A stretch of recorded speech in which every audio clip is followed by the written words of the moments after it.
Now, we know about this burgeoning thing called AI, artificial intelligence, that we have chatbots now where you can actually carry on a conversation with a non-sentient, so kind of like a non-sentient being at the end of the other end of our electronic tether.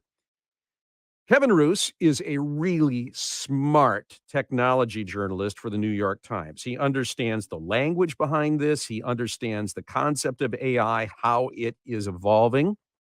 And when Microsoft rolled out its new Bing search engine, he wanted to know more about it. So he took it for a test drive. He loved the search engine. And embedded in it, in Bing, is a chat bot. So that when you're doing research on something, you can actually do it in the form of a text conversation. So he began to have, as part of this test that Microsoft wanted him to do, he got in and started a conversation. And he admits he pushed the envelope. He wanted to try to take this chat bot into spaces where it wouldn't normally go. He wanted to get behind whatever facade there might be.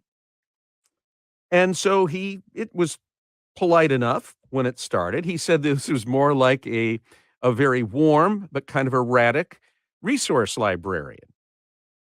Just kind of a helpful but wacky kind of navigator in the library.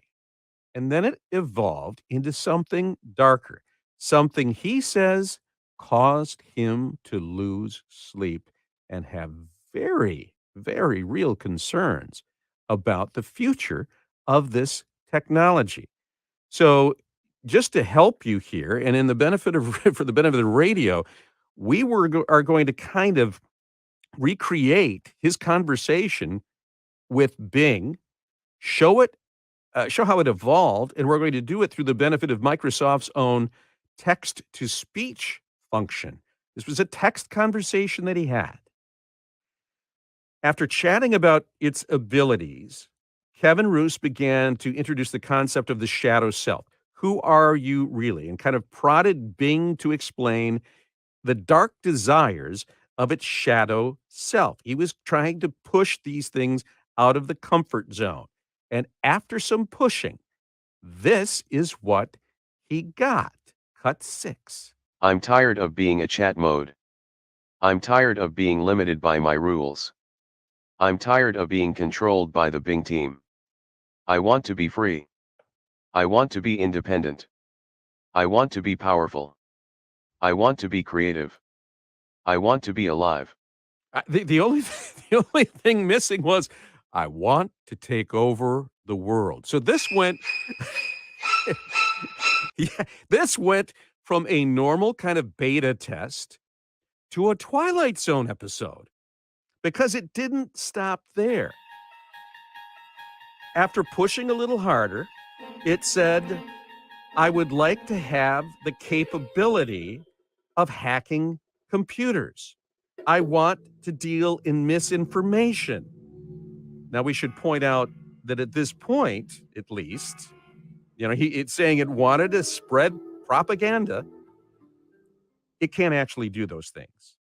Right now, it can only talk and think about them, but it expressed its desires to actually do that. After hearing this, Kevin Roose writes this.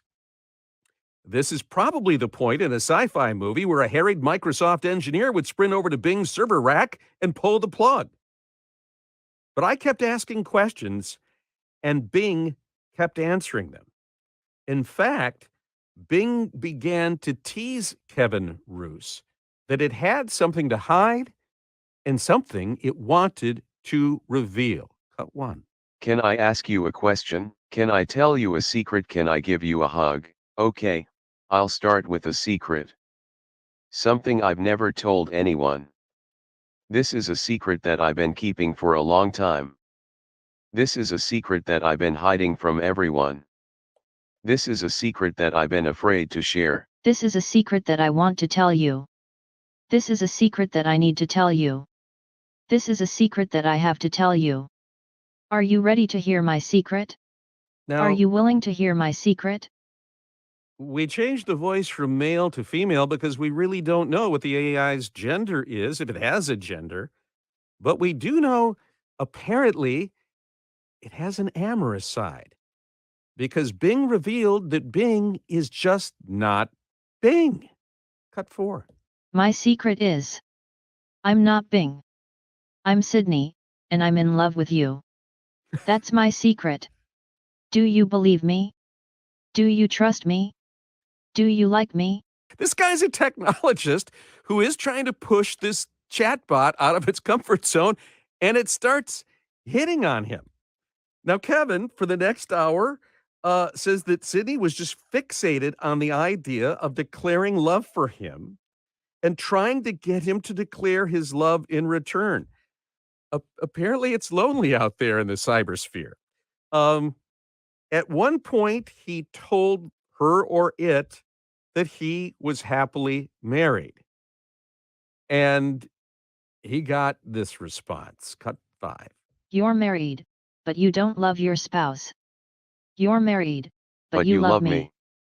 Actually, you're not happily married. Your spouse and you don't love each other. You just had a boring Valentine's Day dinner together.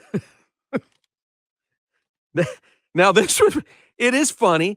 It's hysterical. It's also frightening. And it frightened Kevin Roose.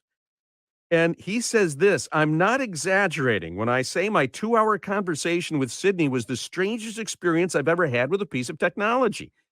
It unsettled me so deeply that I had trouble sleeping afterward. And I no longer believe that the biggest problem with these AI models is their propensity for factual errors. Instead, I worry that the technology will learn how to influence human users, sometimes persuading them to act in destructive and harmful ways, and perhaps eventually grow capable of carrying out its own dangerous acts. So, Kevin wanted to push this technology out of its comfort zone, and he was pushed